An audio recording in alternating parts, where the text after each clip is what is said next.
ফুলানান খলিলা। আল্লাহ, আজকে আমরা বড় বিপদে পড়ে গেছে। আফসোস পাটি কেন রে, লাম আত্তাখিজ ফুলানান খলিলা।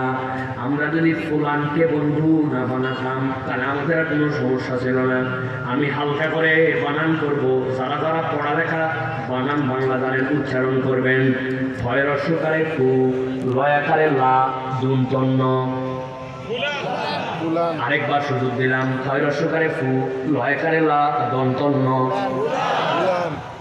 আল্লাহ বলছেন, তারা আফসোস করে বলছে লম্মাত্তাকে ফুলান খালিল। আল্লাহ, আজকে আমরা ফুলানকে বন্ধু না বানালে পেয়েছে যেতাম। আপনাদের এখানে ফুলান নামে কারো বন্ধু আছে? নাই। আমরা সবাই বাইসে গেলাম, আলহামদুলিল্লাহ বলেন। এই ফুলান মানে সেই ফুলান নয়, আলহামদুলিল্লাহ বলে পাশার কোনো চান্স নাই। ফুলান মানে কি? ফুলান মানে হচ্ছে উমুক। আল্লাহ, আমি যদি উমুকের না বন্ধু বানাতাম, উমুকের জায়গায় আপনার বন্ধুর নাম আপনি বসায় না। আল্লাহ শূন্যস্থান দিয়ে রাখছেন। উমুকের দোষ কি?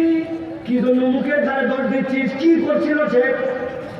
শীতের দিন রাস্তায় করে পুকুরে নামাইছিল, ঠান্ডা পানিতে গোসল করাইছিল। হ্যাঁ, তোর টাকা ধানে মরে গেছিল নাকি? কি করছিল ফুলান? চিৎকার করে বলবে লাকাদ আদাল্লানি আনি যিকরি বাদা ইয জানি। আল্লাহ, ওই উমুকের কোনো দোষ নাই, কেবল ছোট্ট একটু দোষ। লাকাদ আদাল্লানি আনি যিকির। আল্লাহ, আমি হেদায়েত পেয়ে গেছিলাম। আমার বাপ নামাজে ছিল, মা নামাজে ছিল, আমাকে নতুন করে কালেমা পড়তে হয় নাই। আমি মায়ের পেট থেকেই কালেমা নিয়ে এসেছিলাম। আল্লাহ রে, আমি তো নামাজের রাস্তায় ছিলাম। লাকাদ আদাল্লানি আনি যিকির। আমার এই বন্ধু পাওয়া পর আমাকে ভ্রান্ত করে দিছে।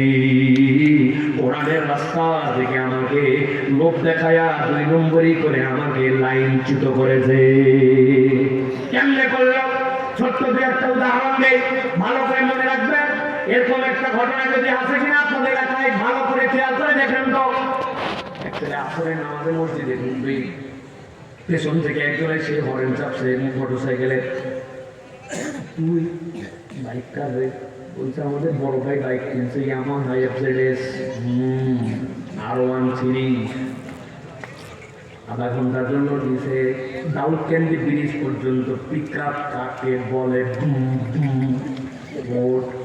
বলছে দোস্ত 4টা বাজে আর 1 মিনিটের মধ্যে নামাজ দাঁড়াবে, খালি নামাজটা পড়েই তোর সাথে। রাত নামাজ প্রত্যেক দিন আসরের নামাজ থাকবে, প্রত্যেক দিন বাইক পাওয়া যাবে। বন্ধু তুই একাই না, উঠলে হলে অন্যজন নিয়ে যাবো। জনগণের মধ্যে পড়ে গেছে, কথা তো ঠিক রে। দোস্তালি টিকায় রাখতে বলে আসর নামাজ তো পরেও পড়া যাবে, আধা ঘন্টা পরেও পড়া যেতে পারে, মাগরিব পর্যন্ত তো ওয়াক্ত থাকে। আরে প্রত্যেক দিন তো আর মিস করি না, একদিন তো মোটরসাইকেল পাইছে উঠছে পিছনে, 2 বন্ধু মিলে চালাইছে। 1 দিন 2 দিন, 1 ওয়াক্ত 2 ওয়াক্ত, এরকম করতে করতে বেনামাজির সহবতে থাকতে থাকতে নামাজের ইহতিমাম তার থেকে হারায় গেছে।